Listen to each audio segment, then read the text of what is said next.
हमारा हाल ना पूछो कि दुनिया भूल बैठे हैं चलिए আমি জানি যে আমি কিভাবে আসলে আমি তো গরিব মেয়েরা গরিব থাকলে কি এসে যায় বলেন আমাকে দিন শেষে বিয়ে মেয়েদেরকে করতে হয় আর বিয়ের পর হাজবেন্ডের উপরে ডিপেন্ড করতে হয়।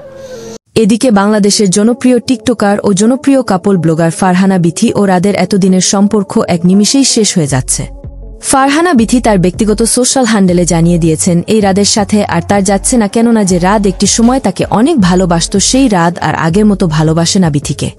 এছাড়াও এই রাদ এই ফারহানা বিথির সাথে আর সংসার করতে চায় না, তাই তাদের মধ্যে ডিভোর্স নেওয়ার মতো সিদ্ধান্ত নিয়ে ফেলেছে এই রাদ ফারহানা বিথির স্বামী।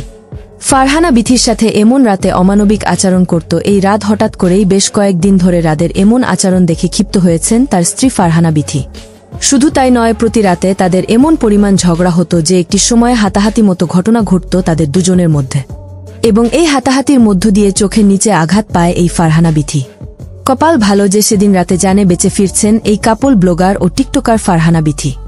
একটা কথা কি জানেন, শ্বশুর বাড়িতে আমরা যত ভালোই বউ হয়ে থাকি না কেন, এই বউগুলো না তাদের রক্তের কেউ হয় না। দিন শেষে আপনার অবস্থান বা আপনি যে পরের ঘর থেকে এসেছেন এটা বুঝিয়ে দেয়। মন পেতে হলে বেশি বেশি কাজ করতে হবে। এই কাপল ব্লগারের এমন দুর্দশা দেখে ফারহানা বিথির ভক্তরা সেই সব ভিডিও কমেন্টে জানিয়ে দিয়েছেন যে এই রোগা স্বামীর সাথে তোমার যায় না, তুমি একটি সুন্দরী মেয়ে হতেও কেন এই রোগা ছেলের সাথে থাকো। শুধু তাই নয়, তাদের অনেক ভক্ত জানিয়েছেন এই ছেলের অনেক টাকা ছিল তাই এই ফারহানা বিথি তাকে বিয়ে করেছেন। কিন্তু এক একজনের এক এক মন্তব্য থাকতে পারে, কিন্তু এটা বোঝা যায় যে দেশের যে পরিস্থিতি তাতে একটি মেয়ের শারীরিক যে সুখ দিতে হয় সেই শারীরিক সুখ পায়নি এই ফারহানা বিথি। কেননা তিনি যেমন তার স্বামী যে রুগী তার মনের মতো চাহিদা অনুযায়ী সুখ দিতে পারেনি ফারহানা বিথিকে এই রাত।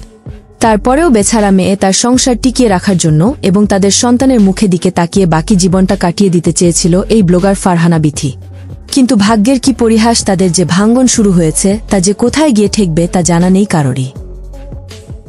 সবকিছু নর্মাল আছে, জাস্ট একটা মিসআন্ডারস্ট্যান্ডিং এর জন্য আমার হাজবেন্ড উত্তেজিতার মাথায় ওই পোস্টটা দিয়েছিল অ্যান্ড তখন আমি ডিলিট করেছি, আর সেটা নিয়ে আপনারা শুরু করে দিয়েছেন অনলাইনে। এখন খালি এটাই চলতেছে অ্যান্ড একদমই ভালো লাগছে না, এটা একদমই না, স্টপ চলে যান। কারণ আমার ফ্যামিলি, আমার শ্বশুরবাড়ির ফ্যামিলিটা কিন্তু খুব ডিস্টার্ব হয়ে যাচ্ছে সব দেখে।